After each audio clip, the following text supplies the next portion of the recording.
Back in 2008, the time was around 5 in the morning, can't exactly remember, but it was some ridiculous time of the day. I was watching the Olympic gold medal in men's basketball, Spain versus USA, and with about 3 minutes and 30 seconds left to play, the score was very close.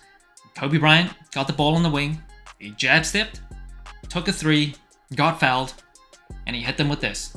And that is just one of the most iconic, coldest moments in sports, in any sport. That shot really kind of iced the game for the USA. He had a bunch of clutch plays in the fourth quarter that game as well. Now in 2008, during the Beijing Olympics, Kobe actually didn't wear his own signature shoe. Nike was coming out with the Hyperdunks, and if you don't know about the Hyperdunk, back in those days, at that time, the popularity and hype around that shoe was off the woo, that was crazy. Everybody had a pair, everybody wanted a pair, and the PE that Kobe wore, it was beautiful. It still looks beautiful. But regardless, in 2009, Nike came out with a Kobe 4 that is inspired by Kobe Bryant's gold medal achievement, and they're bringing it back this year for the Olympics. A Protro version of the shoe, of course. Protro stands for Performance Retro, and as a teenager who really wanted this shoe, it's another one of those moments. Can't believe I'm holding it now. Kobe 4 Protro Gold Medal.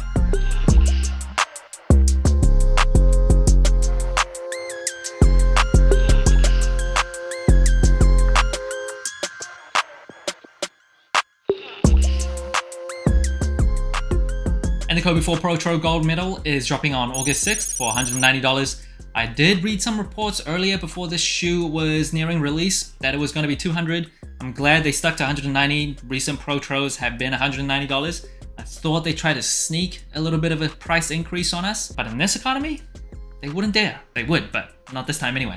And first impressions of the shoe, oh, I love Team USA colorways. The Kobe 4s are my favorite Kobes just in terms of the shape as well as the aesthetic of the shoe.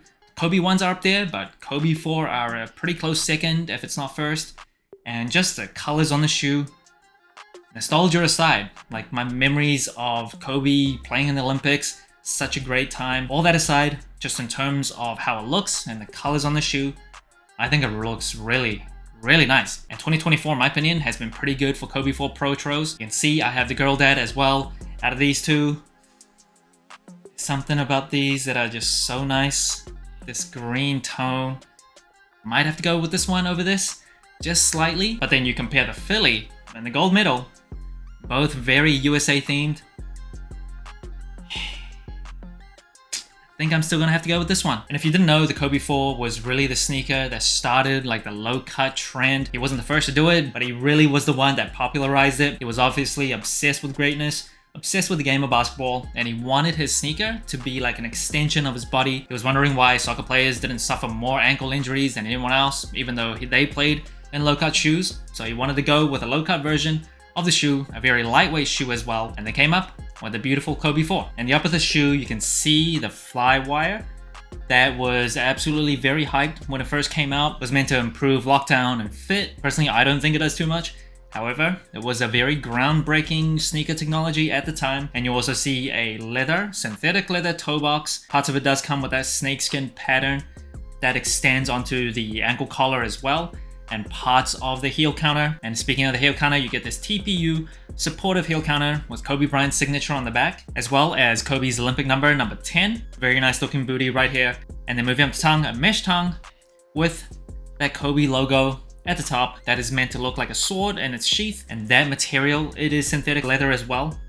And the laces on the shoe goes with very dark blue and red. No extra laces for the shoe, just this. And in my opinion, it looks really nice. And ventilation across the toe box as well as the tongue, all very sufficient. And the Kobe 4 Protro does come with a Phylon foam midsole with a Zoom Air unit on the heel. That is not really a huge upgrade over the original Kobe 4s.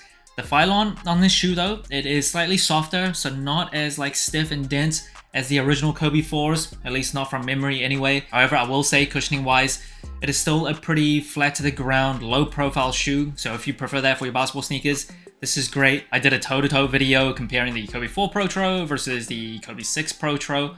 In my opinion, my preference anyway, especially with older and busted knees, I do prefer the Kobe 6 reverse scrunches. They just provided better and softer cushioning. Wasn't really close in my opinion. That just felt better on my knees at this age. But I do know a lot of people do prefer a very flat to the ground, low profile court feel to their basketball sneakers. That was what I personally preferred growing up. Now, just prefer a little bit more cushion. And the outsole of the shoe, multi-directional herringbone. Parts of it is semi-translucent. Just in terms of aesthetic, a beautiful outsole, red, white, and blue with a bit of gold in there as well. And you can see in the midfoot a carbon fiber plate there. And of course, that carbon fiber plate also helps with kinetic energy return, as well as giving more support and durability, as well as providing more rigidity. So if you didn't know, if there was no support in this part of the area, the shoe would just twist and turn and bend. That's not good for basketball. Could easily lead to some injuries. So you do want very sufficient support in this area of the shoe. And in terms of traction for indoor use, really good. The Kobe 4 has always had very good traction indoors, especially in well-maintained gyms. For outdoor use, should do decently as well. The thing with this type of herringbone, you can get like rocks and dirt like stuck between the grooves, so you might want to keep that in mind. But I don't know why a sane person would use a Kobe 4 Protro outdoors. But all that aside, just look how beautiful this looks. Oh, and the insole of the shoe, it is branded. It is in the design of Gold Medal, but in terms of the quality of the insole, leaves some room to be desired. And the box of the shoe, exactly what you would expect. Kobe logo, Kobe signature, snakeskin pattern on the box. Beautiful. And now moving on to sizing, comfort, and fit. I am a wide and flat footer. Kobe 4s is a pretty narrow silhouette. I feel like all Kobe signature shoes have been pretty narrow, at least relative to my wide feet.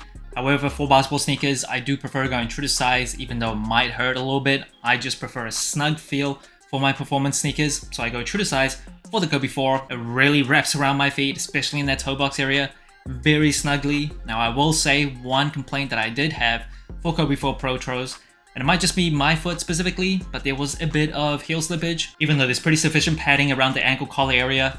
For me, for my foot specifically anyway, just a bit too much heel slippage. I didn't love that. I couldn't go down half size anymore because width-wise, it would have just broken me. So true to size for me, bit of heel slippage, but nothing that'll be like a deal breaker. If I had to play in a Kobe 4 Protro, overall performance is still really solid. And the lockdown of the shoe, the firewire, I don't think it does too much, but you can see like a decent outrigger, and the heel kinda does a pretty good job. Very lightweight shoe, might not be as light as some like modern day shoes that have just really advanced in technology, but overall, if you think these are any bit heavy, might need to focus on that leg strength. Now usually I'll go through the sole score of a shoe, but most shoes that I review are like casual use or retros that aren't performance driven. I don't think the sole score really applies to a performance driven shoe because it just doesn't make too much sense. Watching Team USA in the Olympics this year has been super fun. It's always one of my favorite moments every 4 years, watching the best basketball players from the United States. And what's better now is the world has really caught up. So a lot of these games are actually pretty competitive.